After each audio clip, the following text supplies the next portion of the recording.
Hi, ನಾನು Sudhir from tech in Kannada. ಗಮನಿಸ್ತಾ ಇದ್ರೆ ಇವತ್ತು ನನ್ನ ಮುಂದೆ finally Samsung Galaxy S21 FE fan edition ಅಂತಿರೋ ಫ್ಲಾಗ್ಶಿಪ್ ಎಡಿಷನ್ ಅಂತಿರೋ ನಿಮಗೆ ಬಿಟ್ಟಿದ್ದು ಆಯಿತಾ. ಈ ಒಂದು ಸ್ಮಾರ್ಟ್ ಫೋನ್ ಇರುವಂಥದ್ದು. ನಾನು ಈ ಒಂದು ವಿಡಿಯೋ ಮಾಡೋ ಟೈಮಲ್ಲಿ ಈ ಒಂದು ಫೋನ್ನ ಬೆಲೆ ಇನ್ನೂ ರಿವೀಲ್ ಆಗಿಲ್ಲ. ನನಗನ್ನಿಸ್ತಂಗೆ ಈ ಒಂದು ಸ್ಮಾರ್ಟ್ ಫೋನ್ 50,000-55,000 ರೂಪಾಯಿ ಒಳಗಡೆ ಲಾಂಚ್ ಆಗ್ಬೋದು ಅಂತ ಅನ್ಕೋತೀನಿ ಆಯಿತಾ. ಸ್ಯಾಮ್ಸಂಗ್ ಅವರು ಅವರ ಫ್ಲ್ಯಾಗ್ಶಿಪ್ ಫೋನ್ ಏನಿದೆ ಅದರ ಕೆಲವೊಂದು ಸ್ಪೆಸಿಫಿಕೇಷನ್ನ ಕಡಿಮೆ ಮಾಡಿ ಒಂದು ರೀತಿ ಕಡಿಮೆ ಬೆಲೆಗೆ ಒಂದು ಫ್ಲ್ಯಾಗ್ಶಿಪ್ ಫೋನ್ನ ಲಾಂಚ್ ಮಾಡ್ತಾರೆ. ಕಳೆದ ಬಾರಿ S20 FEಯನ್ನು ಲಾಂಚ್ ಮಾಡಿದರು, ಇದೀಗ S21 FE. ನಾನಿವತ್ತು ಈ ಒಂದು ಫೋನ್ನ ಅನ್ಬಾಕ್ಸ್ ಮಾಡ್ತಾ ಇದ್ದೀನಿ ಮತ್ತು ನನ್ನ ಫಸ್ಟ್ ಇಂಪ್ರೆಷನ್ ಕೊಡ್ತಾ ಇದ್ದೀನಿ, ಏನು ಚೆನ್ನಾಗಿದೆ ಏನು ಚೆನ್ನಾಗಿಲ್ಲ, ಈ ಒಂದು ಪ್ರೈಸ್ ರೇಂಜ್ಗೆ ಈ ಒಂದು ಫೋನ್ನ ಪರ್ಚೇಸ್ ಮಾಡ್ಬೋದಾ ತಿಳ್ಕೊತೀರ. ಅದಕ್ಕಿಂತ ಮುಂಚೆ ನೀವು ನಮ್ಮ tech in Kannada YouTube channel subscribe ಮಾಡ್ಕೊಂಡಿಲ್ಲ ಅಂತ ಅಂದರೆ ಈಗ ಸಬ್ಸ್ಕ್ರೈಬ್ ಮಾಡ್ಕೊಳ್ಳೋದು ಬೆಲೈಕನ್ ಕೂಡ ಕ್ಲಿಕ್ ಮಾಡ್ಬೋದು. ಓಕೆ, ಮೊದಲದಾಗಿ ಒಂದು Samsung Galaxy S21 FE 5G ಫೋನನ್ನು ಅನ್ಬಾಕ್ಸ್ ಮಾಡೋಣ. ಗಮನಿಸ್ತಾ ಇದ್ರೆ ಈ ಒಂದು ಫೋನ್ನ ಬಾಕ್ಸ್ ನಿಮ್ಗೆ ಈ ರೀತಿ ನೋಡೋ ಸಿಗ್ತಾ ಇರುವಂಥದ್ದು ತುಂಬ ಸಣ್ಣ ಬಾಕ್ಸು.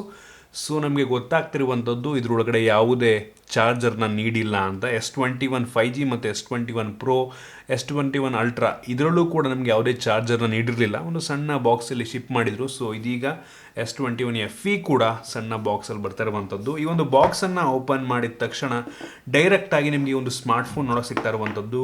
ಫಸ್ಟ್ ಲುಕ್ಕಲ್ಲಿ ಕ್ರೇಜಿ ಬಿಲ್ಡ್ ಅಂತ ಅನ್ನಿಸ್ತಾ ಇದೆ, ಇದ್ರ ಬಗ್ಗೆ ಆಮೇಲೆ ಮಾತನಾಡ್ತೀನಿ. ಈ ಒಂದು ಫೋನ್ನ ಕೆಳಗಡೆ ಇನ್ನೊಂದು ಸಣ್ಣ ಬಾಕ್ಸ್ ನಮಗೆ ಸಿಗ್ತಾ ಇರುವಂಥದ್ದು. ಈ ಒಂದು ಬಾಕ್ಸ್ನ ಹಿಂದೆ ನಿಮಗೆ ಒಂದು ಸಿಮ್ ಎಜೆಕ್ಷನ್ ಪಿನ್ ಇದೆ ಮತ್ತು ಇದರ ಒಳಗಡೆ ಒಂದು user manual, quick start guide ಮತ್ತು ವಾರಂಟಿ ಕಾರ್ಡ್ ಮತ್ತು ಒಂದು ಡಾಟಾ ಕೇಬಲ್ ಇರುವಂಥದ್ದು. ಟೈಪ್ ಸಿ ಡಾಟಾ ಕೇಬಲ್ ಇದಾಗಿರುವಂಥದ್ದು, ಒಳ್ಳೆ ಕ್ವಾಲಿಟಿಯ ಕೇಬಲ್ ಇದಾಗಿದೆ. ಇದನ್ನು ಬಿಟ್ಟರೆ ಬೇರೆ ಏನು ಸಹ ನಿಮಗೆ ಒಂದು ಬಾಕ್ಸ್ ಒಳಗೆ ಸಿಗ್ತಾ ಇಲ್ಲ ಆಯಿತಾ.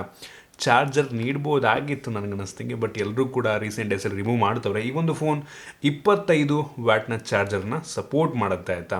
ಸೊ ವೈರ್ಲೆಸ್ ಕೂಡ ಇದೆ. ಸೊ 15 ವ್ಯಾಟಲ್ಲಿ ವೈರ್ಲೆಸ್ ಚಾರ್ಜಿಂಗನ್ನು ಕೂಡ ಮಾಡ್ಬೋದು. ಇನ್ನು ಡೈರೆಕ್ಟಾಗಿ ಒಂದು ಸ್ಮಾರ್ಟ್ ಫೋನಿಗೆ ಬಂತು ಅಂತಂದರೆ ಗಮನಿಸ್ತಾ ಇದ್ರೆ ಈ ರೀತಿ ನೋಡೋ ಸಿಗ್ತಾ ಇರುವಂಥದ್ದು ಆಯಿತು. ನೋಡೋದಕ್ಕೆ ಒಂದು ರೀತಿ Galaxy S21 5G, S21 Pro ರೀತಿಯಲ್ಲೇ ಇರುವಂಥದ್ದು, ಆದರೆ ಕೆಲವೊಂದು ಸಣ್ಣ ಸಣ್ಣ ಡಿಫ್ರೆನ್ಸ್ ಇರುವಂಥದ್ದು ಆಯಿತಾ. S21 ಈ ಒಂದು ಮೆಟಾಲಿಕ್ ಫ್ರೇಮು ಒಂದು ರೀತಿ ಹಿಂದ್ಗಡೆ ಕ್ಯಾಮ್ರಾಗೂ ಕೂಡ ಕನೆಕ್ಟ್ ಆಗಿತ್ತು, ಒಂದು ರೀತಿ ಕಂಟಿನ್ಯೂ ಆಗಿತ್ತು. ಅದು ಆ ರೀತಿ ಮಾಡಿಲ್ಲ, ಕಂಪ್ಲೀಟ್ ಬ್ಯಾಕನ್ನು ಇವರು ಸಪ್ರೇಟ್ ಮಾಡಿರುವಂಥದ್ದು. ಸೊ ಕಂಪ್ಯಾರಿಟಿವ್ಲಿ ನನಗಂತೂ ಆ ಒಂದು ಡಿಸೈನೇ ತುಂಬ ಇಷ್ಟ ಆಗಿತ್ತು ಆಯಿತಾ. ಈ ಒಂದು ಫೋನಲ್ಲಿ ಫ್ರಂಟಲ್ಲಿರುವಂಥದ್ದು ಗ್ಲಾಸು, ಗೊರಿಲ್ಲಾ ಗ್ಲಾಸ್ ವಿಕ್ಟಸ್ ಆಯಿತಾ, ಮತ್ತು ಹಿಂದ್ಗಡೆ ಇರುವಂಥದ್ದು ಪ್ಲಾಸ್ಟಿಕ್ ಬ್ಯಾಗ್. S21 ಸೀರೀಸಲ್ಲೂ ಕೂಡ ಪ್ಲಾಸ್ಟಿಕ್ ಬ್ಯಾಗ್ನ ನೀಡಿದರು. ಹಿಂದ್ಗಡೆ ನಿಮಗೆ ಒಂದು ರೀತಿ ಮ್ಯಾಟ್ ಫಿನಿಶ್ ಸಿಗ್ತಾ ಇರುವಂಥದ್ದು, ಒಂದು ಒಳ್ಳೆ ಕ್ವಾಲಿಟಿಯ ಪ್ಲಾಸ್ಟಿಕ್ ಆಗಿರುವಂಥದ್ದು. ಸ್ಮಡ್ಜಸ್ ಅಷ್ಟೊಂದು ಕಾಣೋದಿಲ್ಲ ಆಯಿತಾ ಈ ಒಂದು ಪರ್ಟಿಕ್ಯುಲರ್ ಕಲರ್ನಲ್ಲಿ.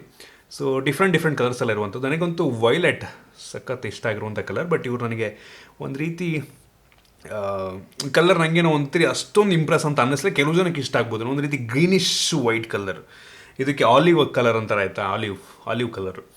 ಸೊ ಇದು ಮ್ಯಾಟ್ ಫಿನಿಶು, ಸೊ ಕಾಣಲ್ಲ ಸ್ಮಡ್ಜಸ್ಸು, ಮತ್ತು ಸ್ಕ್ರ್ಯಾಚ್ ಆದರೂ ಕೂಡ ಅಷ್ಟೊಂದು ಕಾಣಲ್ಲ. ಬಟ್ ಸ್ಟಿಲ್ ಬ್ಯಾಕ್ ಕವರ್ ಹಾಕೊಂಡ್ರೆ ತುಂಬ ಒಳ್ಳೆಯದು. ಬಾಕ್ಸ್ ಒಳಗೆ ಯಾವುದೇ ಬ್ಯಾಕ್ ಕವರ್ ಕೊಟ್ಟಿಲ್ಲ, ನೀವು ಸಪ್ರೇಟಾಗಿ ತೊಗೊಬೇಕಾಗುತ್ತೆ. ಹಿಂದ್ಗಡೆ ಯಾವುದೇ ಫಿಂಗರ್ ಪ್ರಿಂಟ್ ಸೆನ್ಸರ್ ಇಲ್ಲ. ಸೊ ನಮಗೆ ಗೊತ್ತಾಗ್ತಿರುವಂಥದ್ದು ಈ ಒಂದು ಫೋನಲ್ಲಿ ಇನ್ ಡಿಸ್ಪ್ಲೇ ಫಿಂಗರ್ ಪ್ರಿಂಟ್ ಸೆನ್ಸರ್ ಇದೆ ಅಂತ. ಅದ್ರ ಬಗ್ಗೆ ಆಮೇಲೆ ಮಾತನಾಡ್ತೀನಿ. ಹಿಂದ್ಗಡೆ ನಿಮಗೆ ಟ್ರಿಪಲ್ ಕ್ಯಾಮ್ರಾ ಸ್ಟ್ರಾಪ್ ಸಿಗ್ತಿರುವಂಥದ್ದು ಮತ್ತು ಸಿಂಗಲ್ LED ಫ್ಲ್ಯಾಶ್ ಇದೆ. ಹಿಂದ್ಗಡೆಯಿಂದ ಒಂದು ಲೆವೆಲಿಗೆ ಪ್ರೀಮಿಯಮ್ ಆಗಿ ಕಾಣುತ್ತೆ, ಬಟ್ ನನಗೆ ಈ ಕಲರ್ ಅಷ್ಟೊಂದು ಪ್ರೀಮಿಯಮ್ ಅಂತ ಅನ್ನಿಸ್ತಿಲ್ಲ. ಬಟ್ ಬೇರೆ ಒಂದು ಕಲರ್ಗಳಲ್ಲಿ ನಂಗೆ ಅನ್ನಿಸ್ತಂಗೆ ತುಂಬ ಚೆನ್ನಾಗಿ ಕಾಣ್ಬೋದೇನೋ.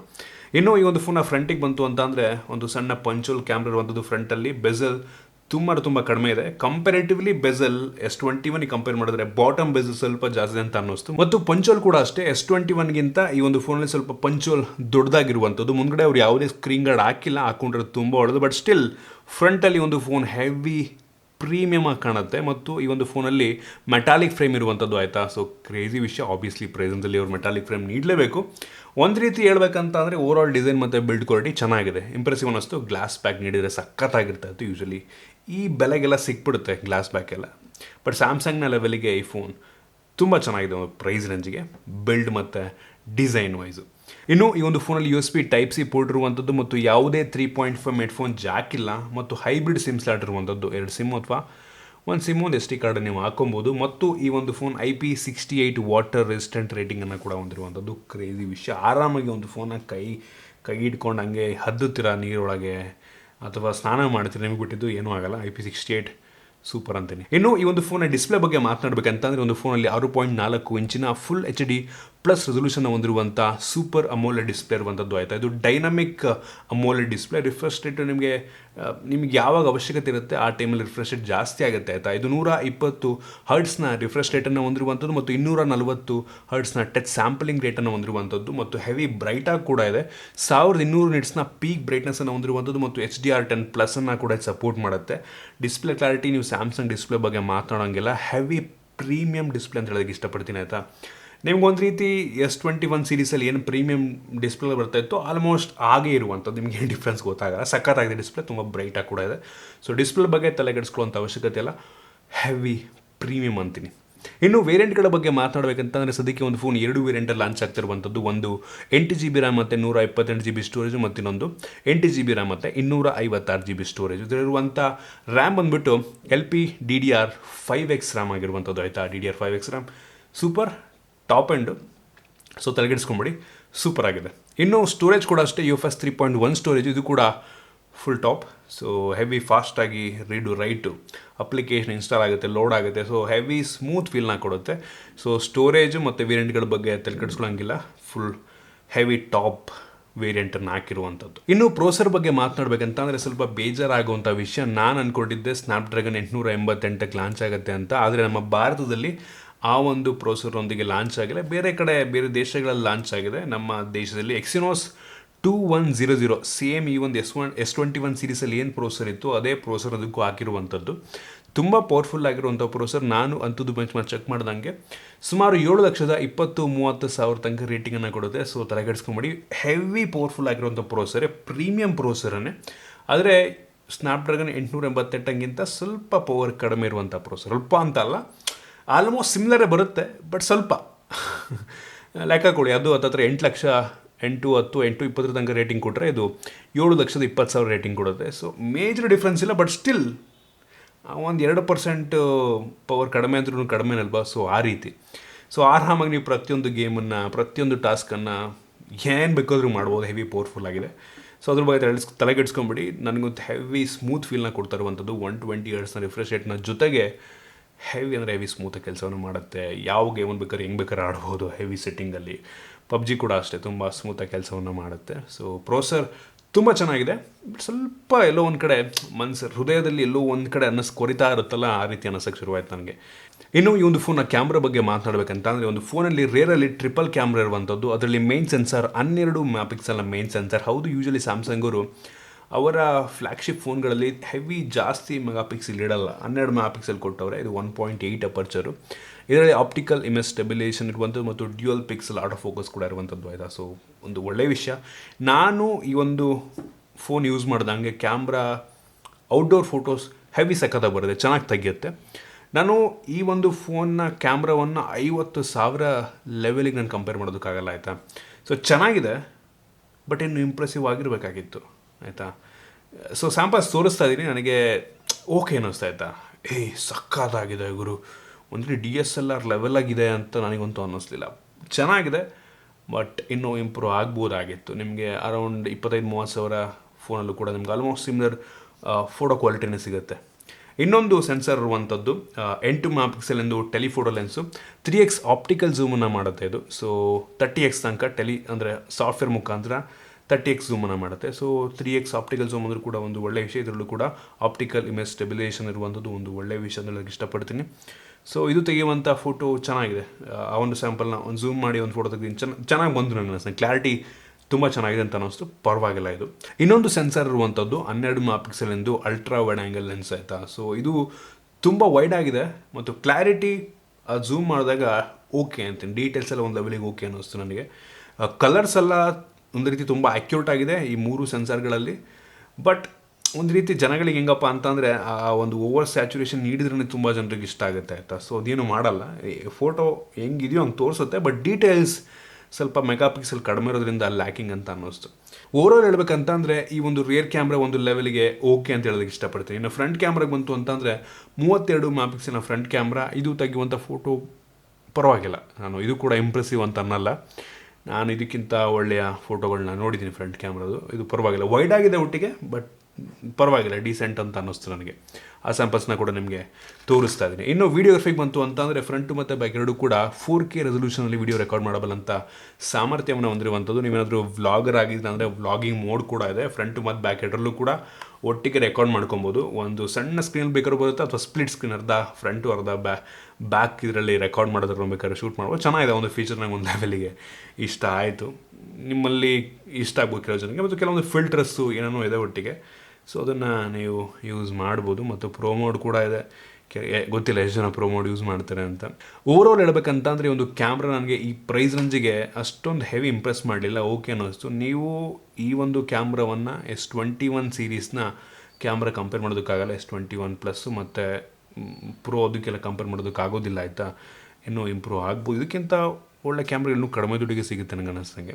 ಸೊ ಕ್ಯಾಮ್ರಾ ಓಕೆ ಅನ್ನಿಸ್ತು. ಇನ್ನು ಸೆಕ್ಯೂರಿಟಿ ಬಗ್ಗೆ ಮಾತನಾಡಬೇಕಂತ ಅಂದರೆ ಒಂದು ಫೋನಲ್ಲಿ ಇನ್ ಡಿಸ್ಪ್ಲೇ ಫಿಂಗರ್ ಪ್ರಿಂಟ್ ಸೆನ್ಸರ್ ಇರುವಂಥದ್ದು. ಇದು ಆಪ್ಟಿಕಲ್ ಇನ್ ಡಿಸ್ಪ್ಲೇ ಫಿಂಗರ್ ಪ್ರಿಂಟ್ ಸೆನ್ಸರ್, ಆಯಿತಾ. ಯೂಶಲಿ S21 ಪ್ಲಸ್ಸು ಮತ್ತು S21 5G ಫೋನ್ಗಳಲ್ಲಿ ನಿಮಗೆ ಅಲ್ಟ್ರಾಸಾನಿಕ್ ಫಿಂಗರ್ ಪ್ರಿಂಟ್ ಸೆನ್ಸರ್ ಸಿಗ್ತಾ ಇತ್ತು. ಇದರಲ್ಲಿ ಆಪ್ಟಿಕಲ್ ನೀಡಿದ್ದಾರೆ. ಸೊ ಸ್ವಲ್ಪ ಬೆಲೆಯನ್ನು ಕಡಿಮೆ ಮಾಡೋದಕ್ಕೆ ಈ ಒಂದು ಆಪ್ಟಿಕಲ್ನ ಯೂಸ್ ಮಾಡಿರುವಂಥದ್ದು. ಇದು ಒಂದು ಲೆವೆಲಿಗೆ ಫಾಸ್ಟಾಗಿ, ತುಂಬ ಫಾಸ್ಟಾಗಿ ಅನ್ಲಾಕನ್ನು ಮಾಡುತ್ತೆ.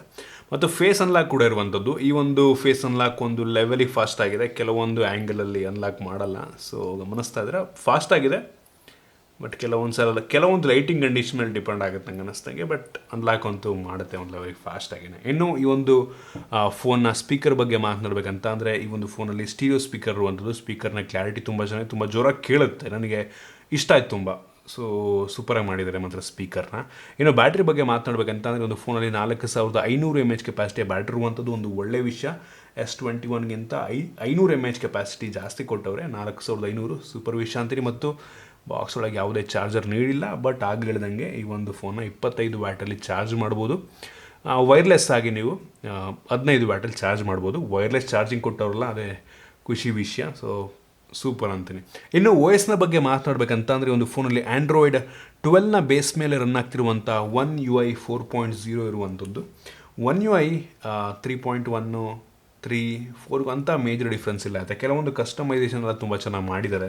ಮತ್ತು Android 12ಅಲ್ಲಿ ಕೆಲವೊಂದು ಅಡಿಷ್ನಲ್ ಫೀಚರ್ ಎಲ್ಲ ಇದೆ, ಅದನ್ನು ಕೂಡ ಇಂಪ್ಲಿಮೆಂಟ್ ಮಾಡಿರುವಂಥದ್ದು. ಅಂದರೆ ಯಾವ ಅಪ್ಲಿಕೇಶನ್ನು ಮೈಕ್ರೋಫೋನ್ ಕ್ಯಾಮ್ರಾ ಯೂಸ್ ಮಾಡ್ತದೆ ಅಂತ ಗೊತ್ತಾಗ್ಬಿಡುತ್ತೆ ನಮಗೆ ತುಂಬ ಈಸಿಯಾಗಿ. ಆ ಒಂದು ಫೀಚರ್ ಎಲ್ಲ Android 12ಅಲ್ಲಿ ಸಖತ್ತಾಗಿರುವಂಥದ್ದು. ಫ್ಯೂಚರ್ನ ಎಲ್ಲ ಫೋನಲ್ಲೂ ಕೂಡ Android 12 ಬರೋಕ್ಕೆ ಶುರುವಾಗುತ್ತೆ. ನನಗೆ ಈ ಒಂದು One UI 4.0 ತುಂಬ ಸ್ಮೂತಾಗಿದೆ, ಎಲ್ಲೂ ಕೂಡ ಲ್ಯಾಗ್ ಅಂತ ಅನ್ನಿಸ್ಲಿಲ್ಲ. ಒಂದು ಥರ ನಿಮಗೆ ಸ್ಟಾಕ್ ಆ್ಯಂಡ್ರಾಯ್ಡ್ ಎಕ್ಸ್ಪೀರಿಯನ್ಸ್ ಅಷ್ಟೊಂದಿಲ್ಲ, ಬಟ್ ನೋಡೋದಕ್ಕಂತೂ ಕೆಲವೊಂದು ಐಕಾನ್ಸ್ಗಳನ್ನ ಹಂಗೆ ಮಾಡೋರೆ.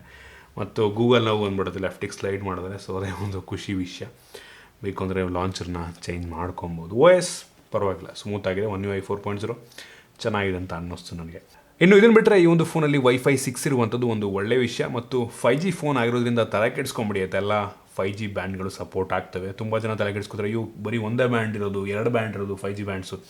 ತಲೆ ಕೆಡಿಸ್ಕೊಂಬಿಡಿ. ನಮ್ಮ ಭಾರತಕ್ಕೆ 5G ಬಂದಾಗ ಈ ಫೋನಲ್ಲಿ 5G ಅಂತೂ ವರ್ಕ್ ಆಗುತ್ತೆ. ಮತ್ತು ಬ್ಲೂಟೂತ್ 5.0 ಇರುವಂಥದ್ದು ಮತ್ತು ಕ್ಯಾರಿಯರ್ ಅಗ್ರಿಗೇಷನ್ ಕೂಡ ಇದೆ.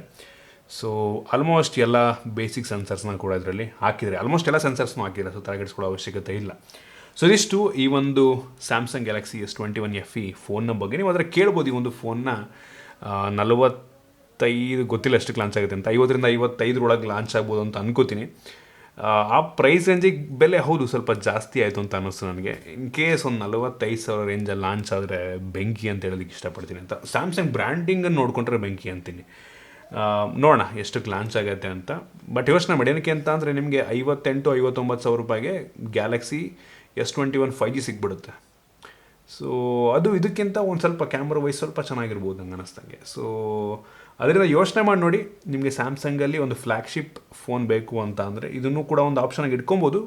ಬಟ್ ಒಳ್ಳೆಯ ಬೇರೆ ಆಪ್ಷನ್ ಕೂಡ ಇರುವಂಥದ್ದು ನಿಮಗೆ. ಸೊ ಯೋಚನೆ ಮಾಡಿ ನೋಡಿ, ನಿಮ್ಮ ರಿಕ್ವೈರ್ಮೆಂಟನ್ನು ನೋಡ್ಕೊಂಡು ತೊಗೊಂಡ್ರೆ ತುಂಬ ಒಳ್ಳೆಯದು. ಕೆಲವು ಜನ ಬ್ರ್ಯಾಂಡಿಂಗನ್ನು ಕೂಡ ನೋಡ್ತಾರೆ, ಆಯಿತಾ. ಸೊ ಬ್ರ್ಯಾಂಡಿಂಗಲ್ಲಿ ನೋಡ್ಬೋದು. ಯೂಶಲಿ ಫ್ಲ್ಯಾಗ್ಶಿಪ್ ಫೋನ್ ತೊಗೊಬೇಕು ಅಂದರೆ ನಿಮಗೆ ಆ್ಯಂಡ್ರಾಯ್ಡಲ್ಲಿ one of the best brand ಅಂದರೆ ಸ್ಯಾಮ್ಸಂಗ್ ಅಲ್ವಾ. ಸೊ ಅದನ್ನು ಜನ ಯೋಚನೆ ಮಾಡ್ಕೊಂಡು ಯೂಶಲಿ ಸ್ಯಾಮ್ಸಂಗ್ನ ಪ್ರಿಫರ್ ಮಾಡ್ತಾರೆ. ಸೊ ನೋಡಿ, ನೀವು ಬ್ರ್ಯಾಂಡ್ಗಿಂತ ಸ್ವಲ್ಪ ತಲೆ ಉಪಯೋಗಿಸಿ ಯಾವುದು ಒಳ್ಳೆ ಪ್ರೈಸಿಗೆ ಒಳ್ಳೆ ಸ್ಪೆಸಿಫಿಕೇಷನ್ ಕೊಡ್ತದೆ ನೋಡ್ಬಿಟ್ಟು ತೊಗೊಳ್ಳಿ. ಸೊ ಇದಿಷ್ಟು ಈ ಒಂದು ಫೋನ್ನ ಬಗ್ಗೆ ನನ್ನ ಆನೆಸ್ಟ್ ಒಪಿನಿಯನ್. ನಿಮ್ಗೆ ಇದ್ರ ಬಗ್ಗೆ ಏನಿಸುತ್ತೆ ಕಡೆ ಕಾಮೆಂಟ್ ತಿಳಿಸ್ಬೋದು. ಇಷ್ಟ ಆಗಿಬಿಟ್ಟು ಲೈಕ್ ಮಾಡಿ, ಶೇರ್ ಮಾಡಿದ ರೀತಿ ನಮ್ಮ ಬೇರೆ ಬೇರೆ ವಿಡಿಯೋಗೆ ನಮ್ಮ tech in Kannada YouTube channel subscribe ಮಾಡ್ಕೊಂಡಿಲ್ಲ, ಸಬ್ಸ್ಕ್ರೈಬ್ ಮಾಡಿದ ಬೆಲ್ ಐಕಾನ್ ಕೂಡ ಕ್ಲಿಕ್ ಮಾಡ್ಬೋದು. ಸಿಗೋಣ ಮುಂದೆ.